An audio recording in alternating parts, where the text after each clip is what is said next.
할렐루야. 좋으신 주님의 은혜와 평강이 사랑하는 이그스피드 온 가족들과 함께 하시기를 소원합니다. 2025년 9월 5일 금요일 아침입니다. 오늘 우리가 함께 나눌 하나님의 말씀은 데살로니가 전서 4장 13절에서 5장 11절까지의 말씀입니다. 말씀을 제가 읽어 드리겠습니다. 형제들아, 자는 자들에게 관하여는 너희가 알지 못함을 우리가 원하지 아니하노니 이는 소망 없는 다른 이와 같이 슬퍼하지 않게 하려 함이라. 우리가 예수께서 죽으셨다가 다시 살아나심을 믿을진대 이와 같이 예수 안에서 자는 자들도 하나님이 그와 함께 데리고 오시리라.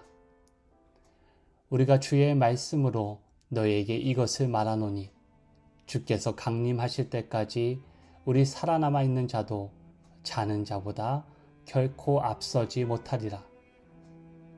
주께서 호령과 천사장의 소리와 하나님의 나팔 소리로 친히 하늘로부터 강림하시리니 그리스도 안에서 죽은 자들이 먼저 일어나고 그 후에 우리 살아남은 자들도 그들과 함께 구름 속으로 끌어올려 공중에서 주를 영접하게 하시리니 그리하여 우리가 항상 주와 함께 있으리라. 그러므로 이러한 말로 서로 위로하라. 형제들아, 때와 시기에 관하여서는 너에게 쓸 것이 없음은 주의 날이 밤의 도둑같이 이를 줄을 너희 자신이 자세히 알기 때문이라. 그들이 평안하다 안전하다 할 그때에 임신한 여자에게 해산의 고통이 이름과 같이 멸망이 갑자기 그들에게 이르리니 결코 피하지 못하리라. 형제들아, 너희는 어둠에 있지 아니하매 그 날이 도둑같이 너희에게 임하지 못하리니 너희는 다 빛의 아들이요 낮의 아들이라. 우리가 밤이나 어둠에 속하지 아니하나니 그러므로 우리는 다른 이들과 같이 자지 말고 오직 깨어 정신을 차릴지라. 자는 자들은 밤에 자고 취하는 자들은 밤에 취하되 우리는 낮에 속하였으니 정신을 차리고 믿음과 사랑의 호심경을 붙이고 구원의 소망의 투구를 쓰자. 하나님이 우리를 세우심은 노하심에 이르게 하심이 아니요 오직 우리 주 예수 그리스도로 말미암아 구원을 받게 하심이라. 예수께서 우리를 위하여 죽으사 우리로 하여금 깨어 있든지 자든지 자기와 함께 살게 하려 하셨느니라. 그러므로 피차 권면하고 서로 덕을 세우기를 너희가 하는 것 같이 하라. 아멘. 오늘 우리가 함께 읽은 본문은 데살로니가 전서 4장 후반부에서 5장 전반부까지이지만 말씀은 4장 후반부에 초점을 맞추어 나누고자 합니다. 미국 출신의 마거리트 히긴스라는 여기자는 30살의 나이에 전쟁이 한창이던 한국에 들어와 전쟁의 참혹한 현실을 취재하였습니다. 후에 이 히긴스 기자는 언론 분야에 종사하는 기자들에게는 최고의 영예로 여겨지는 퓰리처상을 수상하게 되었는데요. 그녀는 중공군의 개입으로 후퇴하던 중 강원도 산골에 포위를 당한 한 부대를 취재하게 되었습니다.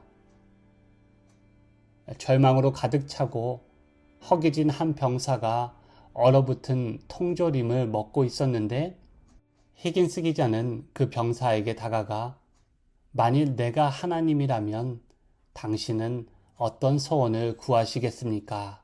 라고 물었다고 합니다. 그리고 그때 병사는 이렇게 대답했습니다. 저에게 내일을 주십시오.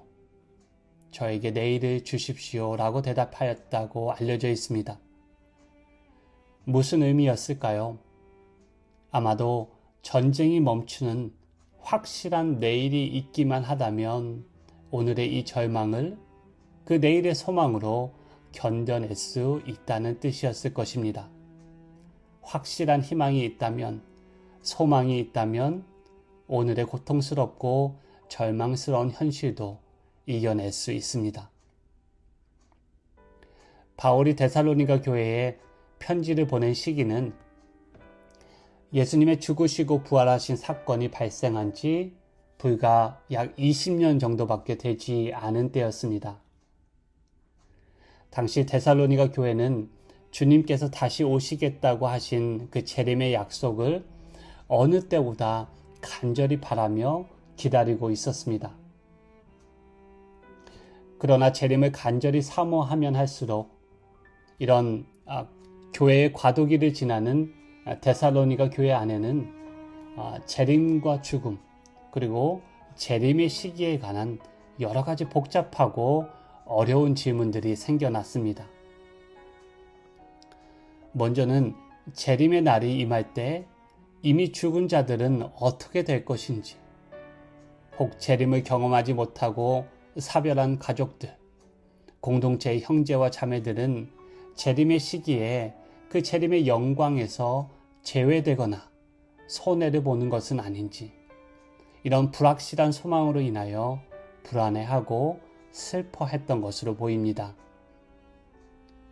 이에 바울은 그리스도 안에서 잠자는 자들, 다시 말해 성도의 죽음을 생각하며 불확실한 소망으로 슬픔에 잠겨있는 데살로니가 교인들을 소망으로 인도하고 또 동시에 바른 믿음으로 위로합니다. 우리도 성도의 죽음 앞에서 충분히 슬퍼할 수 있습니다. 실제로 예수님도 나사로의 죽음 앞에서 눈물을 보이셨습니다. 오늘 바울은 성도의 죽음 앞에서 슬퍼하지 말라고 말하는 것이 아닙니다. 오늘 바울이 데살로니가 교회를 향해 경계하며 권면하고자 하는 것은 이방인들과 같이 소망 없는 믿음에 사로잡혀 있던 성도들의 슬픔과 그들이 보인 삶의 태도였습니다. 먼저 바울은 재림 이전에 죽은 성도들의 삶이 결코 헛되지 않음을 예수 그리스도의 부활 신앙을 근거로 변증합니다. 14절 말씀 보시면 바울은 우리는 예수 그리스도의 죽으심과 다시 살아나심을 믿는다라고 명백하게 고백합니다.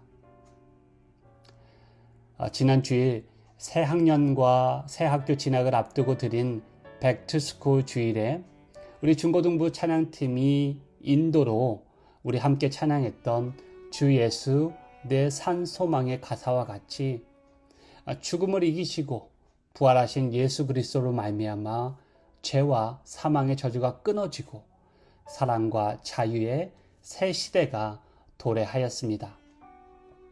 죽음은 패배하였고 악의 세력에 대한 하나님의 승리는 보장되었으며 예수 그리스도의 부활로 인하여 우리의 소망은 굳게 확보가 되었습니다.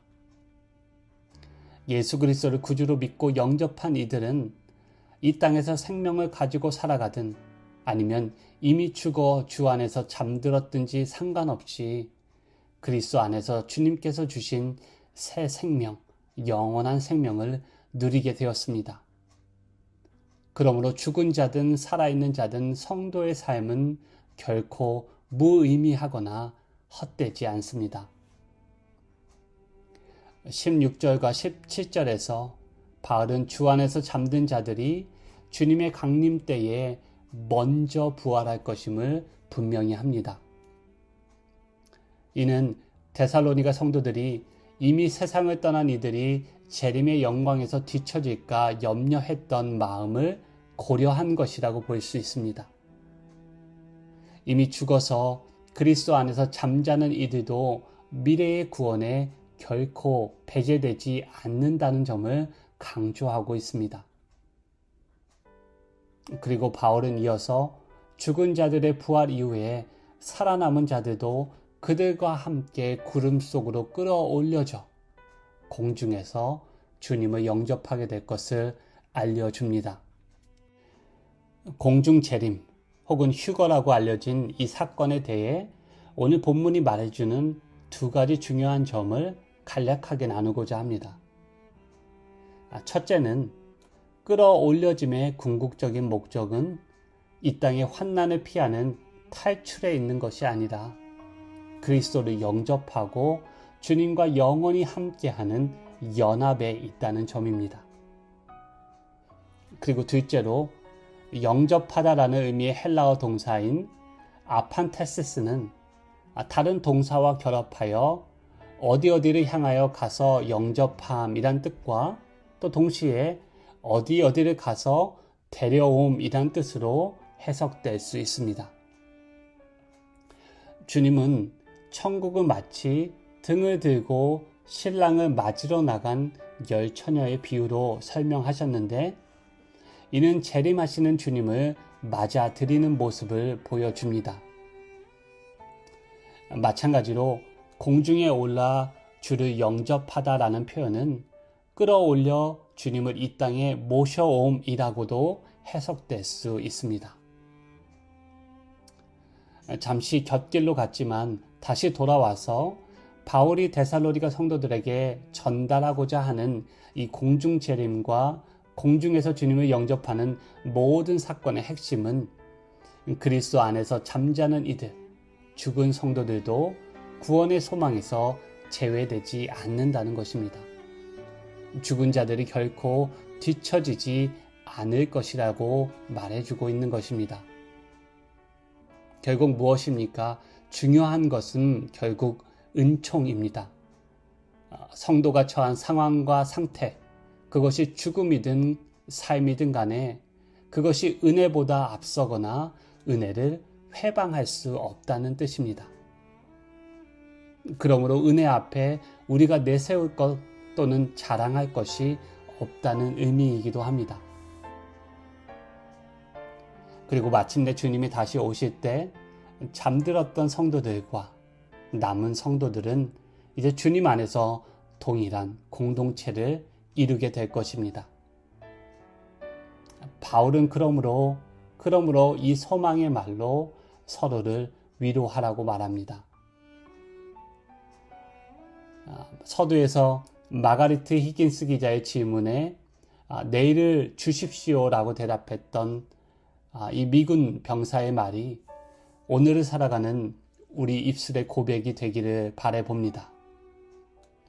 내일에 대한 믿음은 우리의 소망의 기초가 됩니다. 그래서 히브리서 기자는 믿음은 바라는 것들의 실상이요 보이지 않는 것들의 증거니라 라고 이렇게 고백합니다. 이 믿음은 우리가 만들어내는 감정이 아닙니다. 예수 그리스도께서 객관적으로 이루신 부활 사건을 토대로 하고 있습니다. 부활하신 예수 그리스도 위에 믿음의 반석을 굳게 세우고 바랄 수 없는 영원한 구원의 은혜를 바라고 볼 수 없는 것을 바라보며 살아가는 저와 여러분 모두가 되시기를 주님의 이름으로 축복합니다. 함께 기도하시겠습니다. 부활하신 능력의 주님이 우리의 가장 든든하고 우리의 산 소망이 되어 주심에 감사를 드립니다. 부활하신 주님을 볼 수 있는 믿음의 눈을 허락하여 주시고 그 믿음을 가꾸고 끝까지 지켜나갈 수 있도록 우리를 인도하여 주시옵소서. 보이는 것들을 소망으로 삼고 살아가는 이 시대 가운데 믿음의 선진들과 같이 바랄 수 없고 볼 수 없는 것을 믿음으로 보고 소망하며 살아가게 하시옵소서. 하나님에게는 모든 사람이 살았느니라 말씀하신 그 주님의 말씀을 신뢰하며 오늘 말씀을 통해 살펴보았던 하나님이 베푸실 그 아름다운 장래의 일과 하나님이 회복하실 이 땅에 임할 은혜를 고대합니다. 그 소망이 오늘을 살아가는 우리에게 자유함이 되게 하시고 치유와 기쁨이 되게 하시고 힘이 되게 하시옵소서. 이 모든 말씀 우리의 산소망이 되신 부활하신 예수 그리스도의 이름으로 간절히 기도하옵나이다. 아멘. 오늘도 매 순간 주님과 동행하며 살아가시기를 축복합니다.